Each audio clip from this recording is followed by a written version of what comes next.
What does horror mean to you?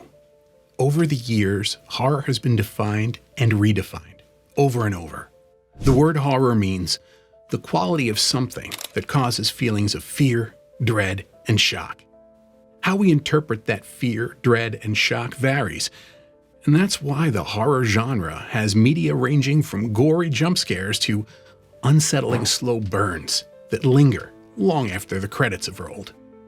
While I do love a good slasher film and prefer movies that numb my brain with dread, I wanted to make a video about the lesser-known horror movies of 2024. We've had some seriously good releases this year, some of which I have reviewed on this channel, so please, go check them out. But I wanted to shed light on movies that I think are lesser known. Even if they're not as good as the top-ranking horrors of 2024, they're still worth checking out. I also want to mention that these movies are not ranked in a way of preference, and that there is a disclaimer for spoilers, although I have tried to do my best to give as few of them as possible. So, without further ado, let's roll. Number 10. Azrael. We're starting off with the cult-based Azrael. A horror movie recommendation list isn't complete without a cult-based plot.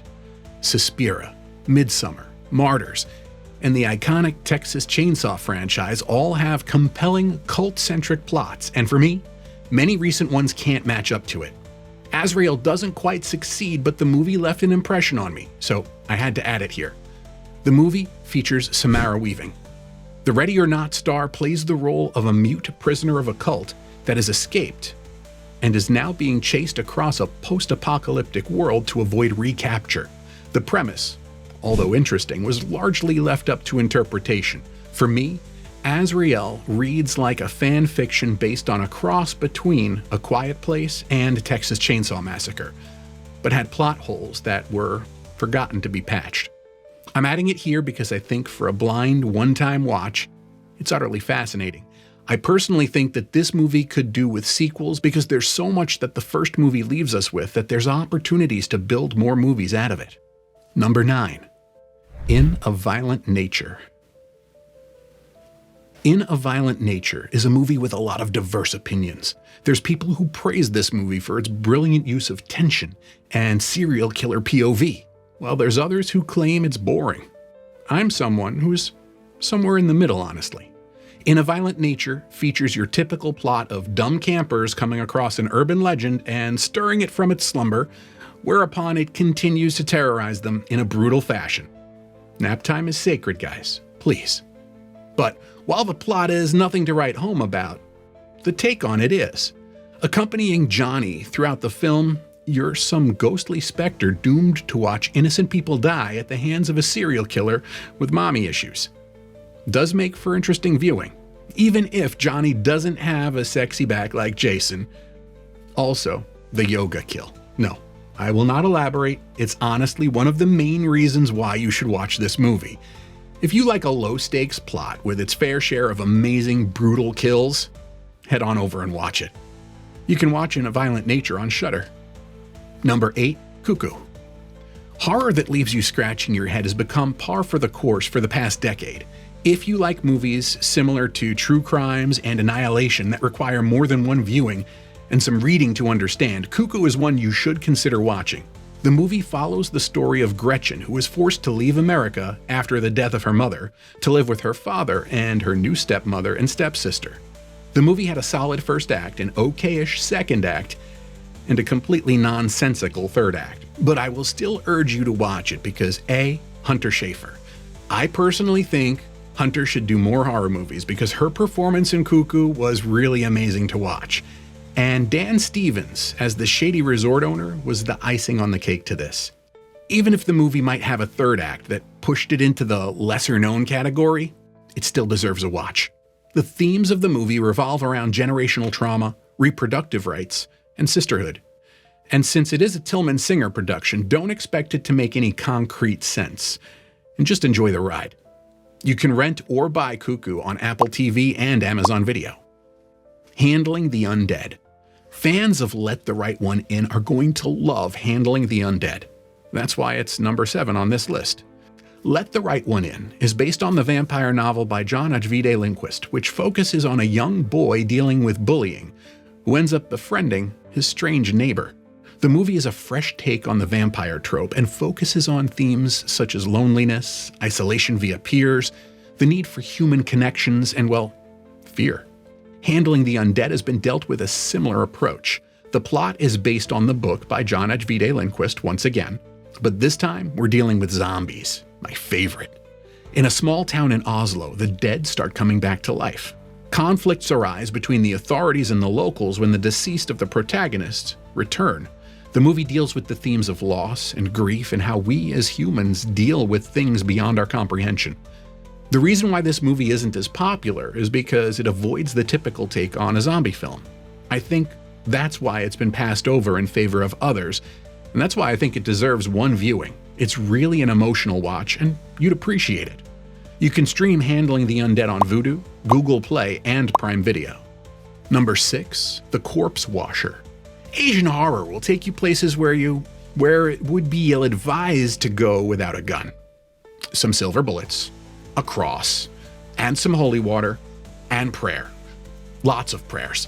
I love Asian movies, especially Korean cinema. Those people know what they're doing. The Wailing, The Host, Ganjam, I Saw the Devil, Train to Busan, and A Tale of Two Sisters are some of the few I would recommend, and I'm pretty sure you guys must have seen them. If you want, I could even do in-depth reviews on them. Anyway, so imagine my surprise, and everyone else's, when, instead of Exhuma, I tell you that the number 6 spot is taken by The Corpse Washer. Hear me out. I honestly wouldn't have come across it if I hadn't been browsing through Netflix and decided to give it a shot. Religious horror movies have their own weight. They explore the themes of faith, the supernatural, and the battle between good and evil. In a way, they serve to reinforce our own religious beliefs and breathe life into them on the big screen. The premise is intriguing. The corpse washer is drawn into the mysterious circumstances surrounding her mother's death, which takes a dark turn when she realizes her mother's friends are being killed off as well.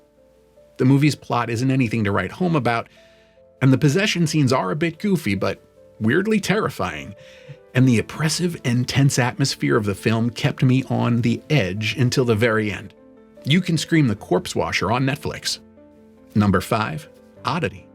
I almost didn't include this movie because it's one of those films you want to gatekeep, but also want people to watch, but you don't want them to know anything about it beforehand. Oddity is a movie where going in blind is the best way to maximize the viewing experience. I know, I'm not making sense at the moment, but I promise you, once you watch it, it will all make sense. Oddity is an indie horror directed by Damien McCarthy. It's his second film after Caveat. All I'm going to tell you about the plot is that it features a blind medium, an antiques dealer, and a mysterious death. Oddity is also best for solo viewing because that way you can fully immerse yourself in this narrative. If you're someone who enjoys watching a simple premise with layers of symbolism and subtext, then this movie is the one for you. Oddity is available on AMC+, Prime Video, and Shudder. Number 4, Blink Twice. Just like how I never imagined Hugh Grant in Heretic, I did not imagine Channing Tatum, of all people, in a horror movie. Blink Twice is Zoe Kravitz's directorial debut. For this, I want to ask you proceed with caution. While this movie does give you trigger warnings, rightfully so, there is a lot of messed up and dark stuff in here which might be uncomfortable or hard to watch for some. The movie is a mix of Jordan Peele's Get Out and Stanley Kubrick's symbolism, and it explores some really important societal issues, but through the lens of horror. The ensemble cast absolutely nailed their roles, and I will not be forgetting Channing's role for a hot minute. Zoe delivers a solid and impactful story, which is saying something considering it's her first film. I actually watched it sometime in September, but while working on this review, I went back and watched it again and decided to include it in the list. Like Oddity, the less you know about this film going in, the better. You can stream Blink Twice on Prime Video and MGM+. It's also available for rental or purchase on platforms like Apple TV.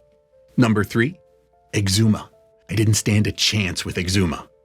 If you see a Korean movie with Choi Min-sik in the cast, just watch it without question. Seriously, this guy will not disappoint you. Jang Jae-yoon really went all out for Exhuma because he also nabbed Kim Go-yeon and Lee Do-yeon for the cast. The plot revolves around a wealthy family in LA experiencing some bizarre events which lead them to calling in some shamans to deal with the problem. It starts typically enough, but soon takes a turn for the malevolent. The storytelling is tight. It keeps you on your toes until the end of the film. Kim Go-yeon and Lee Do-yeon delivered masterful performances, and I even heard that Kim Go-yeon's execution of the shaman rituals was so realistic that they actually summoned a spirit on set. Whether that's a popularity-garnering hoax or reality, it's still pretty wild. Number 2, The Devil's Bath.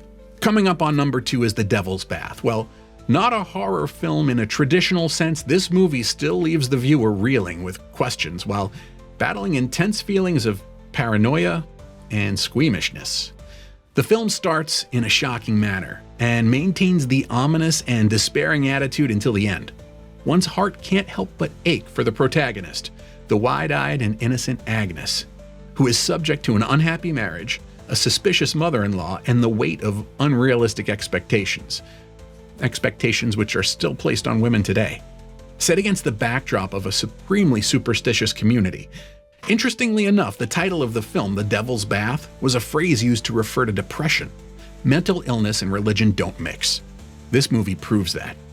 Another interesting fact about this film is that Agnes is portrayed by the talented Anya Plaszczyk, the mastermind behind Soap and Skin.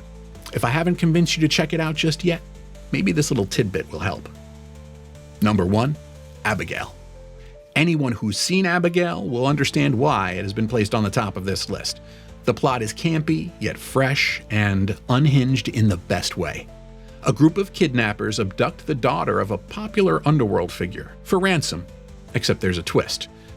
I can't tell you the twist because that would be a massive spoiler, but trust me when I say, Abigail is worth a shot. The movie isn't scary in the traditional sense, but it has some of the best gory scenes I've seen in a while, which should be best viewed on a big screen if possible. You might get some Scream vibes from it because it's directed by Matt Bertinelli-Olpin, Tyler Gillette, and written by Guy Busick. It also stars Melissa Barrera and has Dan Stevens. The rest of the cast includes Catherine Newton, Will Catlett, Kevin Durand, Angus Cloud, Alicia Weir, and the iconic Giancarlo Esposito. The entire cast understood the assignment, and they're the reason this film is such a delightful watch, and is one of the reasons why you should definitely put it on your watch list. And thus, we are at the end. How did you like the video? Did you find any new recommendations, or are there any that you would like to suggest? Let us know in the comments below. Don't forget to like, subscribe, and share this video with others so you can enjoy it too. Until next time.